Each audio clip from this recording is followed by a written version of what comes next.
Hello everyone, ঘুম থেকে উঠে দেখো ঝটপট করে স্নানটা সেরে এসেছি। আলাদা একটা এনার্জি পাওয়া যায় আর ফ্রেশ ফ্রেশ একটা দিন শুরু হয়। সেই কারণে সকাল সকাল স্নান করালে মনটাই পুরো খুশি হয়ে যায়। তো এখানে দেখো সিঁদুরটা পরে নিচ্ছি। আমার পুজো দেওয়া অলরেডি কমপ্লিট হয়ে গেছে আর সিঁদুর পরে এবার চলে যাবো সিদ্ধ রান্না করে, কারণ আমি বাকি কাজকর্ম সবই গুছিয়ে নিয়েছি, মানে বাসি কাজকর্ম। আর এখানে দেখো আমার গাছে আজকাল একটা দুটো করে ফুল ফুটছে আর কি যে ভালো লাগছে, কারণ নিজের গাছের ফুল দিয়ে পুজো দেওয়ার মজাই আলাদা। প্রত্যেকবার আমরা কিনে কিনে এনে ফুল দিয়ে পুজো দিই, তো সেই কারণে মানে একটুখানি ভালো লাগে না, কারণ ওগুলো বাসি ফুল থাকে।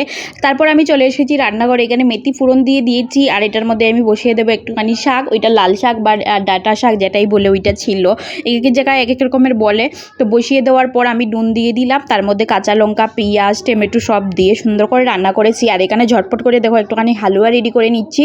আর গুড়ের হালুয়া করেছি, খেতে এত টেস্টি লাগে। এই হালুয়াটা ঘি দিয়ে করেছি। আর তারপরে বাইরে বেরিয়ে দেখছি এই গাছটাতেও ফুল ফুটেছে। এগুলো একটুখানি বেলা করে ফুটে আবার তাড়াতাড়ি করে মানে একদম নেতিও পড়ে। তো এখানে দেখো আমি সুন্দর করে একটুখানি আমার লাগি যে ডিটক্স ওয়াটারটা রাত্রেবেলা ভিজিয়ে রাখি, যে সব টপ ওগুলো জাল দিয়ে দিলাম। আমি এখন খাবো, সকালবেলা টাইম পাইনি জাল দেওয়ার, মানে চুলা খালি ছিল না, রান্নাবান্নার প্রিপারেশনে চলছিলাম।